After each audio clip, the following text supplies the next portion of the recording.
Hey, Mitchell. Yeah. I have an idea. Okay.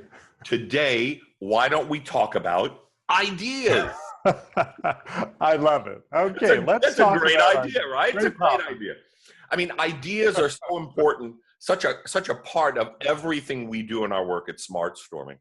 When we do a training session or workshop, or when we facilitate business groups that are working on business challenges, we always start off by telling them that their ideas are the seeds of innovation.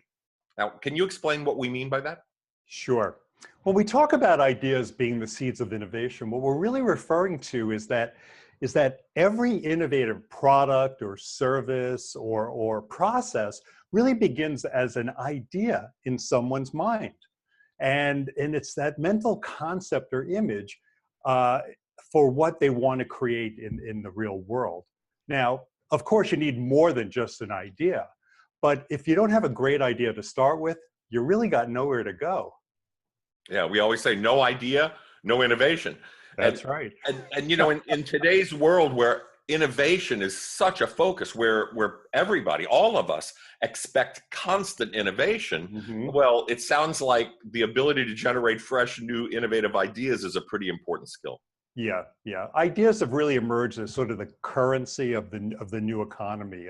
It's the currency of success today. And it's those innovative insights and that out-of-the-box thinking that really elevates a product or a service or a company over the competition. And it's new ideas that ultimately determine the market leaders from the market followers. Yeah, I've had clients say to me, in today's world, it's so difficult to define and communicate the real value that I bring to my customers or my clients, because today all of us have access to unlimited information. We can find out how things are done. We know what everything costs.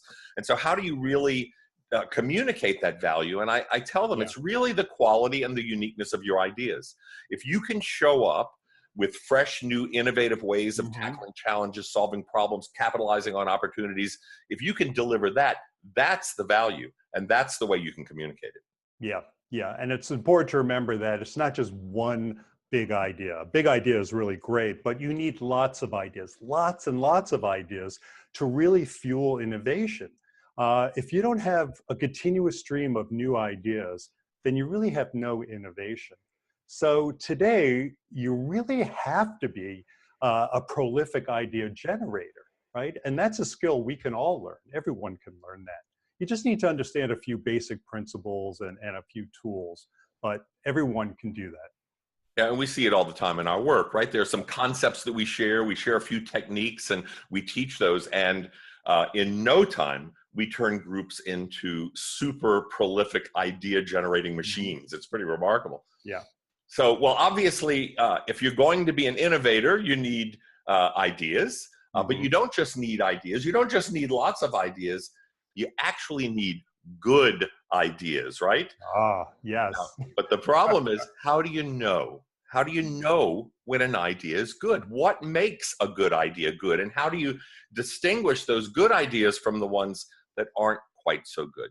Yeah, and all ideas are not created equal. So that's a very important point there. Exactly. So that's what we're going to talk about in the next video. Super important topic. So please don't miss it. Yeah. So until then, remember to think more innovatively. Do you have questions about how you and your team can think more innovatively? Email them to us at partners@smartstorming.com or contact us through our website at smartstorming.com.